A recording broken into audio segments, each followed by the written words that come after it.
एका महत्त्वाच्या ब्रेकिंग न्यूजने आपण सुरुवात करूयात। अल्पवयीन आरोपीचे वडील विशाल अग्रवाल याला दुपारी 2:30च्या सुमारास न्यायालयात हजर करण्यात आलेलं आहे आणि त्यामुळे पुणे पोलीस आणि न्यायालयीन घडामोडींकडे पुण्यासह राज्याचं लक्ष लागलेलं आहे। कारण मुलाचं वय नसतानाही त्याच्या हातात कारची चावी देणारे हे ते वडील, ज्यांनी खरं तर नियम पाळणं आवश्यक होतं। आता असं कळतंय की अल्पवयीन आरोपी बालहक्क कोर्टात दाखल झालेला आहे। अल्पवयीन आरोपीला बालहक्क कोर्टामध्ये दाखल करण्यात आलेलं आहे।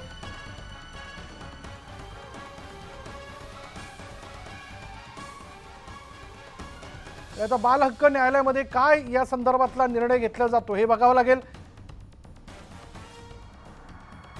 आरोपी संज्ञान नसणं म्हणजेच तो मायनर आहे, अशा वेळी कायदा काय सांगतो आणि या सगळ्या घटनेत त्याचं संज्ञान नसणं किंवा तो मायनर असणं हा जो काही मुद्दा आहे त्याला काही अपवाद ठरू शकतात का? अधिक माहिती आपण जाणून घेऊयात। आमचे प्रतिनिधी वैभव सोनवणे आत्ता क्षणाला आपल्याबरोबर आहेत। वैभव, आरोपीला बालहक्क कोर्टामध्ये आणण्यात आलेला आहे, काय माहिती याबद्दल?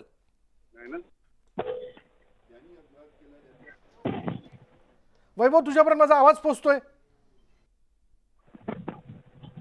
कदाचित वैभवपर्यंत आपला आवाज पोहोचत नाही, पण आपण बघतोय की आरोपीला आता बालहक्क कोर्टामध्ये आणण्यात आलेला आहे। आरोपी संज्ञान ठरणार, त्याला अटक होणार, असे अनेक प्रश्न आहेत। त्यामुळे काय नेमकं घडतं याकडे सगळ्यांचं लक्ष लागलेलं आहे। बालहक्क आयोगाच्या निर्णयावरती काल खुद्द गृहमंत्री देवेंद्र फडणवीस, उपमुख्यमंत्री देवेंद्र फडणवीस यांनी आश्चर्य व्यक्त केलं होतं, नाराजी व्यक्त केली होती आणि या विषयाला घेऊन आम्ही न्यायालयात अपील करू असं देखील त्यांनी म्हटलेलं होतं। एकूणच हे प्रकरण जे आहे ते आता चांगलंच तापलेलं आहे। कल्याणीनगर भागामध्ये रॅश ड्रायव्हिंग करत, म्हणजे पोर्श टार्गा ही जी गाडी आहे ती साधारण 200च्या स्पीडने चालवत या मुलाने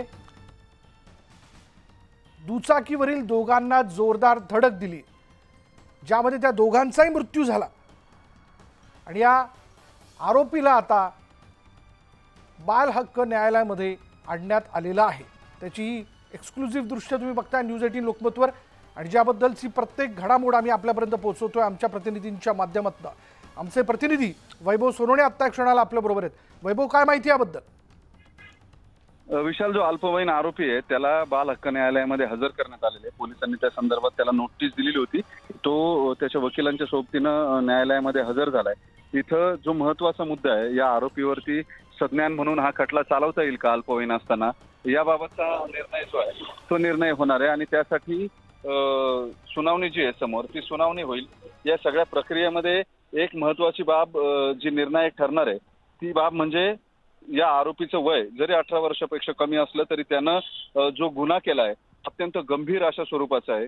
अत्यंत गंभीर अशा स्वरूपाचा गुन्हा असल्यामुळे न्यायालयाच्या सुप्रीम कोर्टाचे अनेक केस लॉ आहेत, ज्या केस लॉमध्ये अशा प्रकारच्या गंभीर गुन्ह्यांमध्ये आरोपी जर अल्पवयीन असेल, त्याचं वय 16 ते 18 वर्षाच्या दरम्यान असेल तर त्याला संज्ञान समजून, म्हणजे त्याला संज्ञान ठरवण्याचा अधिकार जो आहे तो बाल हक्क न्यायालयाला आहे आणि त्यानुसार हा बाल हक्क न्यायालयाच्या निर्णयानुसार त्याला संज्ञान ठरवलं तर त्यानुसार गुन्हा जो आहे तो खटला जो आहे तो त्याच्यावरती चालवण्यात यावा आणि प्रत्यक्षात जी प्रक्रिया झाली आहे त्यात आता तो संज्ञान जर ठरला तर त्याच्यावरती 304 कलमान्वये गुन्हा जो आहे तो दाखल होईल आणि या गुन्ह्यामध्ये गुन्हा दाखल झाल्यानंतर 304चे जे कलम आहे त्यानुसार त्याच्यावरती कारवाई करण्यात येईल, ज्यामध्ये त्याला अटक करून न्यायालयात प्रोड्यूस करणं असू द्यात किंवा या गुन्ह्यानुसार त्यांना अजामीनपात्र गुन्हा आहे ज्याच्यामध्ये 14 दिवसांपर्यंतचा रिमांड मिळू शकतो आणि त्यानंतर त्याला न्यायालयीन कोठडीमध्ये सुद्धा जावं लागू शकतं।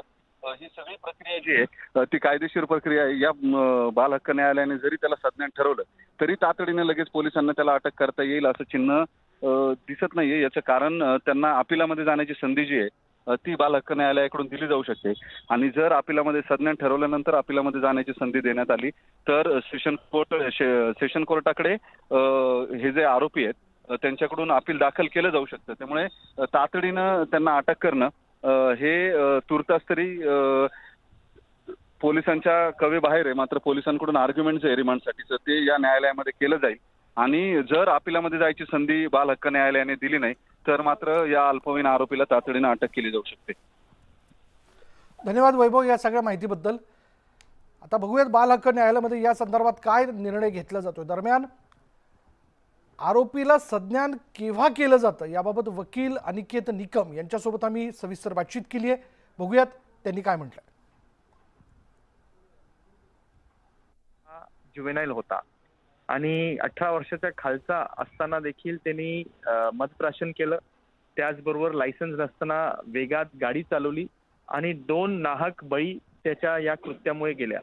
आता असं असताना बाल हक्क न्यायालय किंवा ज्युवेनाईल जस्टिस ऍक्ट जो आहे त्या तरतूद अशी आहे की एखाद्या आरोपी जो अल्पवयीन असेल तर त्याला जामीन दिला पाहिजे, परंतु अपवादात्मक परिस्थितीमध्ये तो जामीन फेटाळता देखील येतो। त्याचबरोबर जर तो अल्पवयीन आरोपी 16 ते 18 वयोगटातील असेल तर त्याला अल्पवयीन म्हणून न बघता तो सज्ञान आहे, प्रौढ आहे आणि प्रौढ आरोपी किंवा सज्ञान आरोपी प्रमाणे त्याच्याविरुद्ध खटला चालवावा अशा स्वरूपाची तरतूद देखील आहे आणि त्या पद्धतीने पावलं देखील उचलता येतात। मला असं वाटतं की या प्रकरणात ज्या पद्धतीने जामीन देण्यात आला ती बाब अतिशय धक्कादायक आहे। त्वरित पोलीस यंत्रणेला या स्वरूपाच्या निकालाच्या विरुद्ध वरच्या न्यायालयात दाखल अर्ज करता येतो आणि तशी मुभा त्यांना आहे, परंतु कायद्यात तरतुदी स्पष्टपणे नमूद केलेलं आहे की एखाद्या अल्पवयीन मुलाला सज्ञान म्हणून वागवून त्याच्या विरुद्ध त्या स्वरूपाचा खटला दाखल करण्याची तरतूद स्पष्टपणे त्या कायद्यात आहे।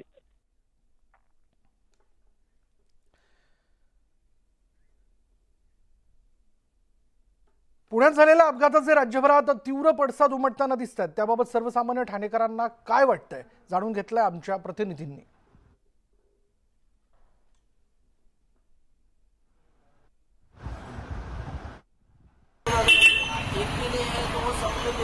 लागू होना चाहिए, ऐसा नहीं कि वो बिल्डर का बेटा है तो उसके लिए अलग है और हम गरीब है तो हमारे लिए अलग।